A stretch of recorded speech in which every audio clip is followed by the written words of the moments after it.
This is Daniel and Revelation by Uriah Smith. Chapter 21, The New Jerusalem. The burden of this chapter, commencing with verse 2, is the New Jerusalem. But before that is introduced, John tells us of how the present heaven and earth and sea are to be disposed of as follows. Verse 1, And I saw a new heaven and a new earth. For the first heaven and the first earth were passed away, and there was no more sea, new heaven and new earth. By the first heaven and first earth, John unquestionably means the present heaven and earth, the heavens and the earth which are now. 2 Peter 3:7. Some have supposed that when the Bible speaks of the third heaven, in which are paradise and the tree of life, 2 Corinthians 12:2, Revelation 2:7, it refers to the heaven which is yet future, and does not prove that there is a paradise and tree of life literally in existence in heaven at the present time. They base their view on the fact that Peter speaks of three heavens and earths: 1, those before the flood; 2, the ones which now are; and 3, the ones which are to come. But that theory is completely overturned by the first verse of Revelation 21, for John here reckons but two heavens and earths. The ones which now are he calls the first, so that the future new heavens would, according to this count, be the second and not the third, as Peter reckons. Hence, it is certain that Peter did not design to establish a numerical order, in accordance with which we should speak of the one as the first, the other as the second, and the last as the third. The object of his reasoning was simply to show that as a literal heaven and earth succeeded to the destruction of the earth by the flood, so a literal heaven and earth would result from the renovation of the present system by fire. There is no proof, therefore, that the Bible, when it speaks of the third heaven, refers simply to the third state of the present heavens and earth, for then all the Bible writers would uniformly have so reckoned it. Thus the arguments of those who would endeavor to disprove the idea of a literal paradise and tree of life in existence at the present time fall to the ground. The Bible certainly recognizes three heavens in the present constitution of things, namely, the first, or atmospheric heaven, which the fowls of the air inhabit; the second, the planetary heaven, the region of the sun, moon, and stars; and the third, high above the others, where paradise and the tree of life are found, Revelation 2:7, where God has his residence and his throne, Revelation 22:1 and 2, to which Paul was caught up in heavenly vision, 2 Corinthians 12:2, to which Christ ascended when he left the earth, Revelation 12:5, where he now, as priest-king, sits upon the throne with his Father, Zechariah 6:13, and where the glorious city stands, awaiting the saints when they enter into life, Revelation 21:2.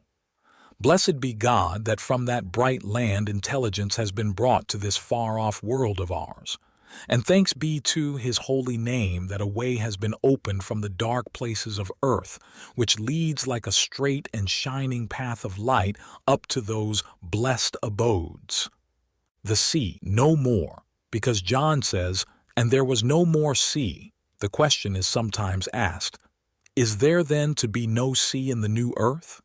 It does not certainly follow from this text that there will be none, for John is speaking only of the present heaven and earth and sea. It might be translated thus: For the first heaven and the first earth were passed away, and the sea, euche estin eti, was no more. That is, the old sea no longer appeared, any more than the old heaven and old earth, and yet there may be a new sea as there is a new earth. Dr. Clark says on this passage, the sea no more appeared than did the first heaven and earth. All was made new, and probably the new sea occupied a different position and was differently distributed from that of the old sea. The river of life, of which we read in the following chapter, proceeding from the throne of God and flowing through the broad street of the city, must find some place into which to discharge its waters. And what can that be but the new earth sea? That there will be a sea or seas in the new earth may be inferred from the prophecy which speaks of Christ's future reign as follows. And his dominion shall be from sea even to sea, and from the river even to the ends of the earth. Zechariah 9:10. But that 3/4 of the globe will then, as now, be abandoned to a waste of waters cannot be expected. The new world will have everything which will contribute to its utility and beauty. Verse 2. And I, John, saw the holy city, New Jerusalem, coming down from God out of heaven, prepared as a bride adorned for her husband. 3. And I heard a great voice out of heaven saying, Behold, the tabernacle of God is with men, and he will dwell with them, and they shall be his people, and God himself shall be with them, and be their God. 4. And God shall wipe away all tears from their eyes, and there shall be no more death, neither sorrow nor crying, neither shall there be any more pain, for the former things are passed away. The Father's house. In connection with the view which John has of the holy city coming down from God out of heaven, a voice is heard saying, The tabernacle of God is with men, and he will dwell with them. The conclusion naturally follows that the tabernacle here mentioned is the city. This same city is called in John 14 the Father's house, in which are many mansions.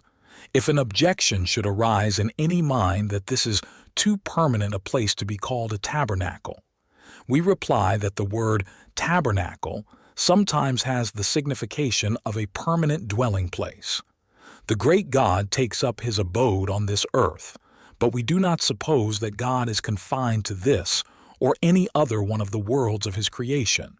He here has a throne, and the earth enjoys so much of his presence that it may be said that he dwells among men. And why should this be thought a strange thing? God's only begotten Son is here as ruler of his special kingdom. The holy city, which is called the Father's house, and which it is natural to suppose will be the most beautiful and glorious object in the universe, will be here. And the heavenly hosts take an interest in this world probably above what they feel in any other. Yea, reasoning from one of the Savior's parables, there will be more joy in heaven over one world redeemed than over 99 which have needed no redemption, no cause for tears. And God shall wipe away all tears from their eyes. He does not literally wipe away tears from the eyes of his people, for there will be no tears in that kingdom to be thus wiped away, but he wipes away tears by removing all causes of tears. Verse 5. And he that sat upon the throne said, Behold, I make all things new. And he said unto me, Write, for these words are true and faithful. 6. And he said unto me, It is done. I am Alpha and Omega, the beginning and the end. I will give unto him that is athirst of the fountain of the water of life freely. The new creation. He that sits upon the throne is the same being that is mentioned in verses 11-12 of the preceding chapter. He says, I make all things new. Not, I make all new things. The earth is not destroyed, annihilated, and a new one created, but all things are made over new. Let us rejoice that these words are true and faithful, and when this is accomplished, all will be ready for the utterance of that sublime sentence, It is done. The dark shadow of sin has then forever passed off from the universe.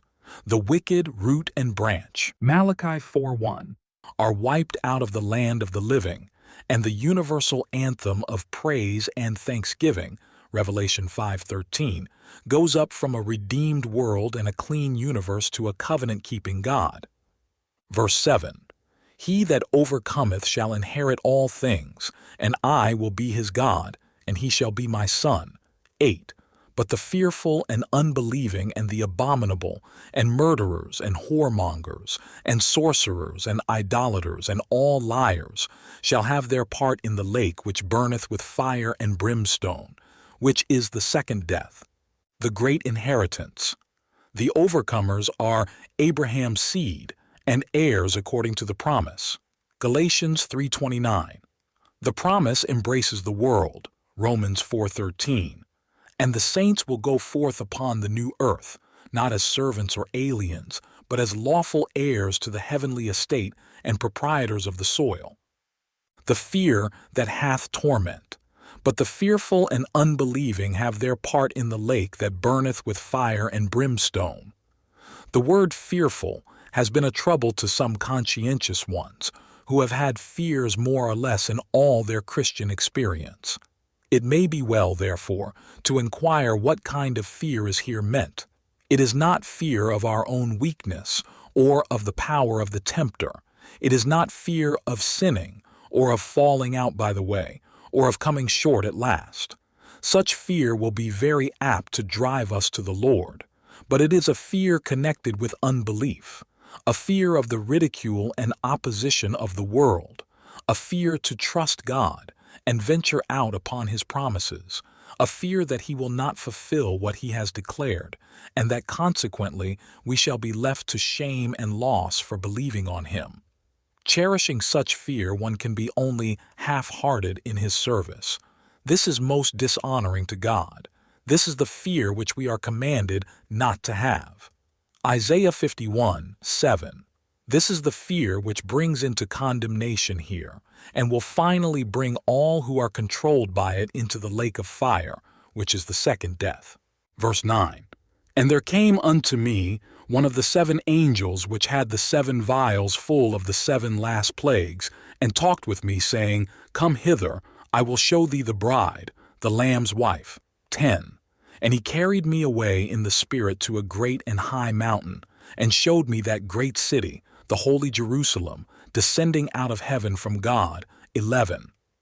Having the glory of God, and her light was like unto a stone most precious, even like a jasper stone, clear as crystal. 12. And had a wall great and high, and had 12 gates, and at the gates 12 angels, and names written thereon, which are the names of the 12 tribes of the children of Israel. 13. On the east 3 gates, on the north 3 gates, on the south 3 gates, and on the west 3 gates. 14. And the wall of the city had 12 foundations, and in them the names of the 12 apostles of the Lamb, the bride, the Lamb's wife. This testimony is positive that the New Jerusalem is the bride, the Lamb's wife.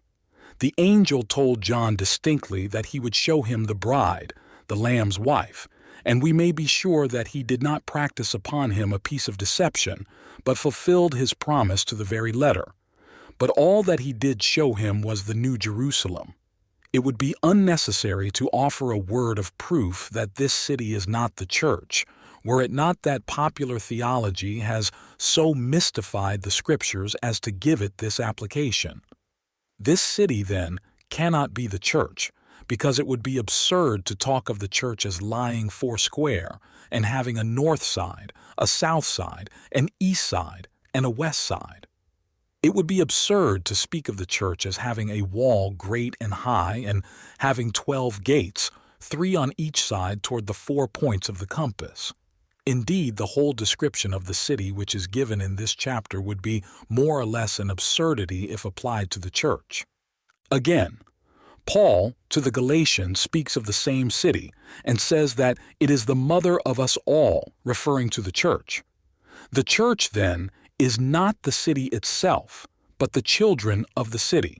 And verse 24 of the chapter under comment speaks of the nations of the saved, who walk in the light of this city. These nations, who are the saved, and on earth constitute the church, are distinct from the city, in the light of which they walk. It follows that the city is a literal city, built of all the precious materials here described. But how can it then be the bride, the Lamb's wife? Answer: inspiration has seen fit to speak of it under this figure, and with every believer in the Bible, that should be sufficient. The figure is first introduced in Isaiah 54. The new covenant city is there brought to view. It is represented as being desolate while the old covenant was in force, and the Lord's care was confined to the Jews and Old Jerusalem. But it is said to her that The children of the desolate shall be many more than the children of the married wife. It is further said to her, Thy Maker is thy husband. And the closing promise of the Lord to this city contains a very similar description to the one which we have here in Revelation, namely, I will lay thy stones with fair colors, and lay thy foundations with sapphires. And I will make thy windows of agates, and thy gates of carbuncles, and all thy borders of pleasant stones, and all thy children shall be taught of the Lord. It is this very promise to which Paul refers, and upon which he comments in his epistle to the Galatians when he says, But Jerusalem which is above is free, which is the mother of us all. Galatians 4:26. For he quotes in the next verse this very prophecy from the book of Isaiah to sustain this declaration. Here, then, Paul makes an inspired application of Isaiah's prophecy which cannot be mistaken. And in this, he shows that under the figure of a woman, a wife, whose children were to be multiplied, the Lord by the prophet speaks of the New Jerusalem, the city above, as contrasted with the earthly Jerusalem in the land of Palestine. And of this city, the Lord calls himself the husband. In addition to this, we have the positive testimony of the 21st chapter of Revelation to the same facts. With this view, all is harmony. Christ is called the Father of his people, Isaiah 9:6. The Jerusalem above is called our mother, and we are called the children. And carrying out the figure of a marriage, Christ is represented as the bridegroom, the city as the bride, and we, the church, as the guests. There is no confusion of parties here. But the popular view, which makes the city the church and the church the bride, exhibits the inexcusable confusion of making the church at the same time both mother and children, both bride and guests. The view that the marriage of the Lamb is the inauguration of Christ as King upon the throne of David, and that the parables of Matthew 22, 1, 14, 25, 1, 13, Luke 12, 35, 37, 19, 12, 13, etc., applied to that event, is further confirmed by a well-known ancient custom. It is said that when a person took his position as ruler over the people and was invested with that power, it was called a marriage, and the usually accompanying feast was called a marriage supper. Dr. Clark, in his note on Matthew 22, 2, thus speaks of it. A marriage for his son, a marriage feast, so the word gammus properly means, or a feast of inauguration, when his son was put in possession of the government, and thus he and his new subjects became married together. Many eminent critics so understand this parable as indicating the father's induction of his son into his messianic kingdom. See 1 Kings 1, 5 through 9, 19, 25, etc., where such a feast is mentioned. A Christian city. The names of the 12 apostles in the foundations of the city show it to be a Christian and not a Jewish city, while the names of the 12 tribes on the gates show that all the saved, from this dispensation as well as from the former, are reckoned as belonging to some one of the 12 tribes, for all must enter the city through some one of these 12 gates. It is this fact which explains those instances in which Christians are called Israel and are addressed as the 12 tribes, as in Romans 2:28 and 29, and 9, 6 through 8, Galatians 3:29, Ephesians 2:12, 13, James 1, 1, Revelation 7, 4, verse 15. And he that talked with me had a golden reed to measure the city, and the gates thereof, and the wall thereof. 16. And the city lieth foursquare, and the length is as large as the breadth. And he measured the city with the reed, 12,000 furlongs. The length and the breadth and the height of it are equal. 17. And he measured the wall thereof 144 cubits, according to the measure of a man, that is, of the angel. 18. And the building of the wall of it was of jasper, and the city was pure gold, like unto clear glass. The city's dimensions. According to this testimony, the city is laid out in a perfect square, measuring equally on all sides. The measure of the city, John declares, was 12,000 furlongs. 12,000 furlongs, 8 furlongs to the mile, equal 1,500 English miles. It may be understood that this measure is the measure of the whole circumference of the city, and not merely of one side. This appears, from Kiddo, to have been the ancient method of measuring cities. The whole circumference was taken, and that was said to be the measure of the city. According to this rule, the New Jerusalem will be 375 miles on each side. The length, breadth, and height of it are equal. From this language, the question has arisen whether the city was as high as it was long and broad. The word rendered equal is isos. And from the definitions given by Little and Scott, we learn that it may be used to convey the idea of proportion. The height was proportionate to the length and breadth, and this idea is strengthened by the fact that the wall was only 144 cubits high. Taking the cubit at about 22 inches, the length which is most commonly assigned to the ancient cubit, it would give only 264 feet as the height of the wall. Now, if the city is just as high as it is long and broad, that is, 375 miles, this wall of less than 300 feet would be, in comparison, a most insignificant affair. Probably, therefore, the height of the buildings of the city is to be judged of by the height of the wall, which is distinctly given. The following criticisms on verse 16, the verse which gives the dimensions of the heavenly city, are undoubtedly correct. It has been inferred from the above text that the New Jerusalem city is to be as high as it is long, and that its length will be 12,000 furlongs, or 1,500 miles. It seems to us entirely unnecessary to place such a construction upon the language. The word equal does not always mean the same as to dimensions or position. It is frequently used in the sense of proportion. If we were to say that the length and the breadth and the height of the city were in proportion, we should not violate the language. This view is taken by Jas Dupuy, A.M., in his exposition of the Apocalypse. The following from Thomas Wicks, author of Lectures on the Apocalypse, presents the same idea. The language, however, will bear another meaning, which is far more natural. It is not that the length and breadth and height were severally equal to each other, but equal with themselves.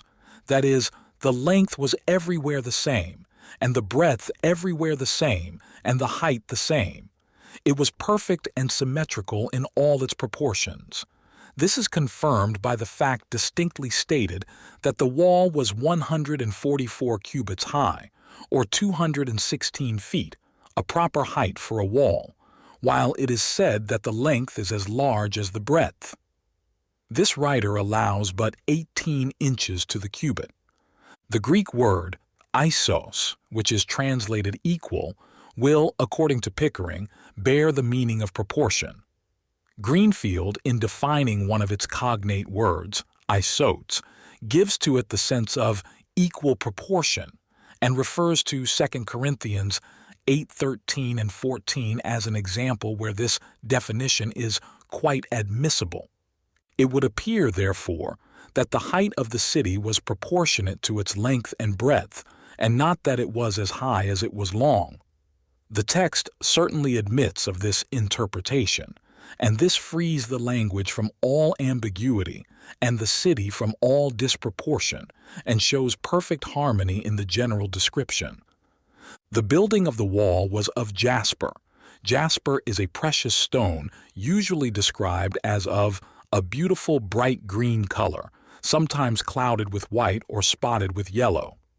This we understand to be the material of the main body of the wall built upon the 12 foundations hereafter described. And let it be remembered that this jasper wall was clear as crystal, verse 11, revealing all the glories within. Verse 19, and the foundations of the wall of the city were garnished with all manner of precious stones. The first foundation was jasper, the second, sapphire, the third, a chalcedony, the fourth, an emerald, 20, the fifth, sardonyx, the sixth, sardius, the seventh, chrysolite, the eighth, beryl, the ninth, a topaz, the 10th, a chrysoprasus, the 11th, a jacinth, the 12th, an amethyst, a literal city. If we consider this description exclusively metaphorical, as is done by the great mass of those who profess to be Bible teachers, and spiritualize away this city into aerial nothingness, how unmeaning, yea, even bordering upon folly, do these minute descriptions appear. But if we take it, as it is evidently designed to be understood, in its natural and obvious signification, and look upon the city as the Revelator evidently designed we should look upon it, as a literal and tangible abode, our glorious inheritance, the beauties of which we are to look upon with our own eyes, how is the glory of the scene enhanced? It is in this light, though it is not for mortal man, of himself, to conceive of the grandeur of those things which God has prepared for those that love him, that men may delight to contemplate the glories of their future abode. We love to dwell upon those descriptions which convey to our minds, as well as language can do it, an idea of the loveliness and beauty which shall characterize our eternal home. And as we become absorbed in the contemplation of an inheritance tangible and sure, courage springs up anew, hope revives, faith plumes her wings, and with feelings of thanksgiving to God that he has placed it within our power to gain an entrance to the mansions of the redeemed, we resolve anew, despite the world and all its obstacles, that we will be among the sharers in the proffered joy. Let us, then, look at the precious foundation stones of that great city through whose gates of pearl God's people may hope soon to enter. The glorious foundation. The word adorned, garnished, says Stewart, may raise a doubt here whether the writer means to say that into the various courses of the foundation, ornamental precious stones were only here and there inserted, but taking the whole description together, I do not apprehend this to have been his meaning. Jasper, as we have seen above, is usually a stone of green, transparent color with red veins, but there are many varieties. Sapphire is a beautiful azure or sky blue color, almost as transparent and glittering as a diamond. Chalcedony seems to be a species of agate, or more properly the onyx. The onyx of the ancients was probably of a bluish white and semi-pellucid. The emerald was of a vivid green, and next to the ruby in hardness. Sardonyx is a mixture of chalcedony and carnelian, which last is of a flesh color. Sardius is probably the carnelian. Sometimes, however, the red is quite vivid. Chrysolite, as its name imports, is of a yellow or gold color, and is pellucid. From this was probably taken the conception of the pellucid gold which constitutes the material of the city. Beryl is of a sea-green color. The topaz of the present day seems to be reckoned as yellow, but that of the ancients appears to have been pale green. Plin, 38:8, Bellarmine. Urim et Thummim, page 37. Chrysoprasus, of a pale yellow and greenish color, like a scallion. Sometimes it is classed at the present day under topaz. Hyacinth, jacinth, of a deep red or violet color. Amethyst, a gem of great hardness and brilliancy, of a violet color and usually found in India. In looking over these various classes, we find the first four to be of a green or bluish cast, the fifth and sixth of a red or scarlet, the seventh yellow, the eighth, ninth, and 10th of different shades of the lighter green, the 11th and 12th of a scarlet or splendid red. There is classification, therefore, in this arrangement, a mixture not dissimilar to the arrangement in the rainbow, with the exception that it is more complex. Verse 21, "And the 12 gates were 12 pearls, every several gate was of 1 pearl, and the street of the city was pure gold, as it were transparent glass." The gates of pearl. Whether we understand that these gates were of solid pearl or whether composed of pearls thickly set in a framework of some other precious material does not materially affect the testimony. If it should be objected that it would be contrary to the nature of things to have a pearl large enough for a gate, we reply that God is able to produce it. The objection simply limits the power of God. But in either case, the gates would outwardly have the appearance of pearl, and in ordinary language would be described as gates of pearl, the streets of burnished gold. In this verse, as also in verse 18, the city is spoken of as built of gold, pure, like unto clear glass, or, as it were, transparent glass. It is not necessary to conclude from this language that the gold is of itself transparent. Take that, for instance, which composes the street. If it were really transparent, it would simply permit us to look through and behold whatever was beneath the city, the substratum upon which it rested, a view which cannot be anticipated as specially pleasing. But let us suppose the golden pavement of the street to be so highly polished as to possess perfect powers of reflection, like the truest mirror, and we can see at once that the effect would be grand and striking in the extreme. Think for a moment what the appearance of a street so paved would be. The gorgeous palaces on either side would be reflected beneath, and the boundless expanse of the heavens above would also appear below, so that to the person walking those golden streets, it would appear that both himself and the city were suspended between the infinite heights above and the unfathomable depths below, while the mansions on either side of the street, having equal powers of reflection, would marvelously multiply both palaces and people, and conspire to render the whole scene novel, pleasing, beautiful, and grand beyond conception. Verse 22. And I saw no temple therein, for the Lord, God Almighty, and the Lamb are the temple of it, the living temple. With the temple is connected the idea of sacrifices and a mediatorial work. But when the city is located upon the earth, there will be no such work to be performed. Sacrifices and offerings and all mediatorial work based thereon will be forever past. Hence there will be no need of the outward symbol of such work. But the temple in Old Jerusalem, besides being a place for sacrificial worship, was the beauty and glory of the place. And as if to anticipate the question that might arise as to what would constitute the ornament and glory of the new city, if there was to be no temple therein, the prophet answers, "The Lord God Almighty and the Lamb are the temple of it." It appears that there is now a temple in the city.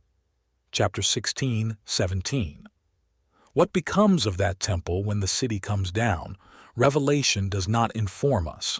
Possibly it is removed from the city, or it may be put to such a different use as to cease to be the temple of God. Verse 23. And the city had no need of the sun, neither of the moon, to shine in it, for the glory of God did lighten it, and the Lamb is the light thereof. 24. And the nations of them which are saved shall walk in the light of it, and the kings of the earth do bring their glory and honor into it. 25. And the gates of it shall not be shut at all by day, for there shall be no night there. 26. And they shall bring the glory and honor of the nations into it. 27. And there shall in no wise enter into it anything that defileth, neither whatsoever worketh abomination, or maketh a lie, but they which are written in the Lamb's book of life. No night there. It is in the city alone, probably, that there is no night. There will, of course, be days and nights in the new earth, but they will be days and nights of surpassing glory. The prophet, speaking of this time, says, "Moreover, the light of the moon shall be as the light of the sun, and the light of the sun shall be sevenfold, as the light of 7 days, in the day that the Lord bindeth up the breach of his people, and healeth the stroke of their wound." Isaiah 30:26. But if the light of the moon in that state is as the light of the sun, how can there be said to be night there? Answer: The light of the sun shall be sevenfold, so that, although the night is as our day, the day will be sevenfold brighter, making the contrast between day and night there as marked, perhaps, as at the present time. But both will be surpassingly glorious. Verse 24 speaks of nations and kings. The nations are the nations of the saved, and we are all kings in a certain sense in the new earth state. We possess a kingdom and are to reign forever and ever. But it appears from some of our Savior's parables, as in Matthew 25, 21, and 23, that some will occupy in a special sense the position of rulers, and may thus be spoken of as kings of the earth, in connection with the nations of the saved. These bring their glory and honor into the city, when on the Sabbaths and new moons they there come up to worship before God. Isaiah 66, 23. Reader, do you want a part in the unspeakable and eternal glories of this heavenly city? See to it then that your name is written in the Lamb's book of life, for those only whose names are on that heavenly roll of honor can enter there. Thanks for watching. Please like, subscribe, or share with anyone you think might be willing to hear these precious truths. God bless.